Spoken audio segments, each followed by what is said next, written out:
So how to prepare for this exam? Not necessarily prepare for the questions themselves, but how to prepare to go in and take this exam. First of all, you need to know that there's some requirements. The requirements to take this exam are two options. You can either attend official training by EC Council, or you can self-study, which would be what we've provided here at Pluralsight. So in order to be considered by EC Council to take the exam, you have to have at least 2 years of security-related experience. You also need to have an education that reflects a background in information security. And they're going to make you, when you go through and fill out the eligibility application, they will verify that information by having you document as much of that as possible. You will also need to pay a $100 eligibility application fee. This is non-refundable.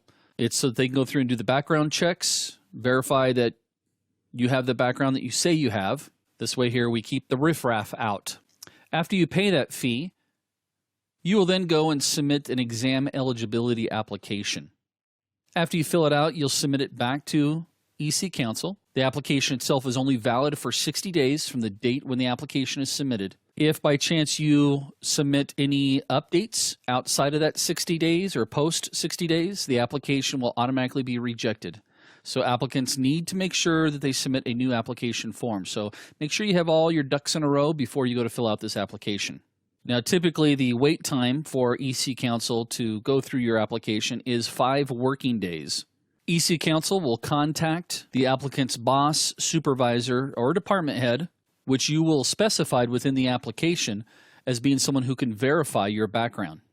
Now, for the verification of your education background, EC Council does require you to have a written letter, either physically or electronic format, that confirms your certification or degree.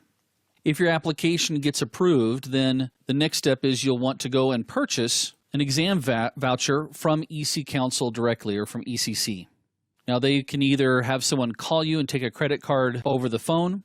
I personally opted for the PayPal edition, so I had some type of tracking. Once you've received that voucher from EC Council, you'll then need to schedule your exam. That voucher, by the way, will cost you $500. You'll pay that directly to EC Council. You'll schedule your exam with either Prometric or Pearson VUE. And if you're approved, that approval is good for 3 months. So you have at least 3 months once you get your voucher to take your exam. If you need more than the 3 months, you'll need to email EC Council to get an extension.